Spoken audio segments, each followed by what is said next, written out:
Good morning, everyone, and welcome to The Pulse. I'm Francine Lacqua here in London, and these are your top stories. Donald Trump's sweeping tariffs take effect in a fresh test for the global economy, while the president eyes a 100% tariff on semiconductors with carve-outs for firms investing in America.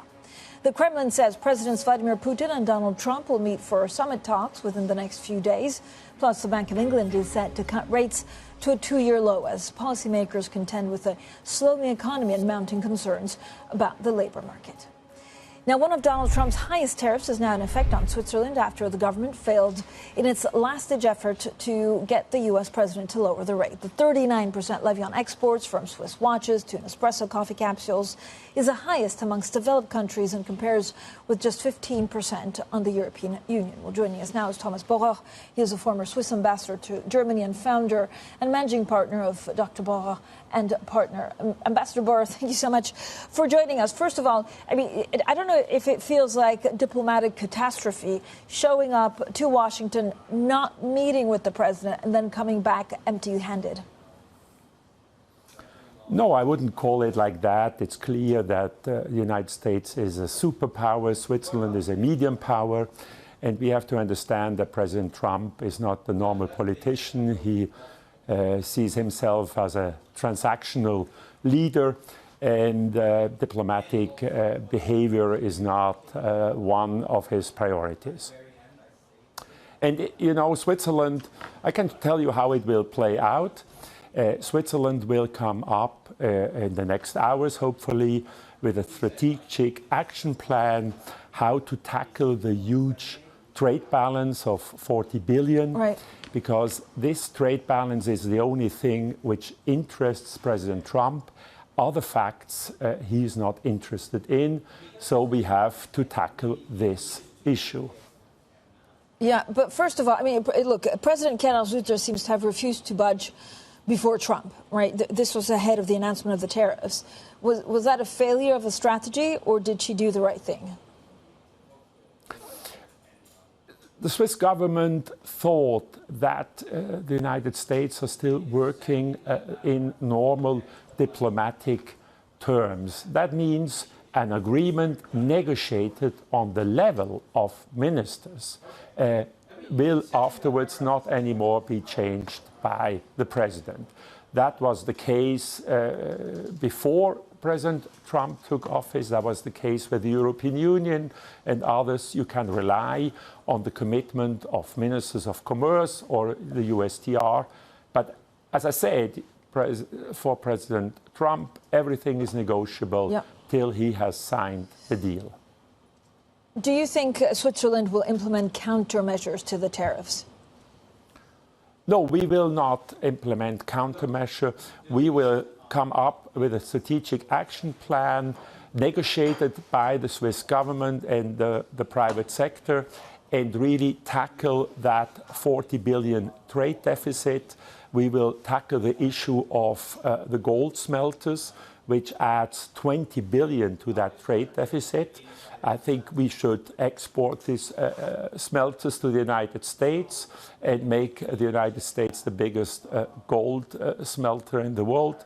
We have to tackle the issue of the pharmaceutical exports we have. And Novartis Roche has already promised that they will invest billions in the United States and make the United States a huge pharma producer. By that, we will reduce our trade deficit again. And then we should, and we will, like the European Union, make promises that Switzerland will buy over the next 2, 3, 4 years. Right. Billion of dollars of American goods, LNG, arms, probably also beef. That's going to be the strategic plan the Swiss government will reveal, hopefully this afternoon already. So, Ambassador, I mean, the strategic plan is basically giving in to what President Trump wants 100%, if not 120%. There's no strategy in getting closer to the EU or getting closer to the Far East. It's basically trying to work with the president, giving what he wants, put money in the U.S. to alleviate the tariffs so that he doesn't get madder? The United States is our most important trade partner. And if we do not want to have industrial recession, we have to come to terms with President Trump. That does not mean that we do not come up with new trade deals with other areas of the world. I think that's one part where Switzerland is very strong. We have a free trade agreement with China. We have a trade agreement with Latin America, just now negotiated, with India, with Indonesia. And that is the way we have to continue. Yeah. And of course, also, we have to come to terms with our trade relation with the European Union. So do A and B, and not only find an agreement with the United States. Does it show, do you think this is a dark hour for Switzerland? And actually, does it really show the limits of openness and the global integration that has really been the defining factor of Switzerland over the last 30 years? No, it's not a dark hour. It's one of many challenges. And we overcame this kind of challenges over the last decades very often.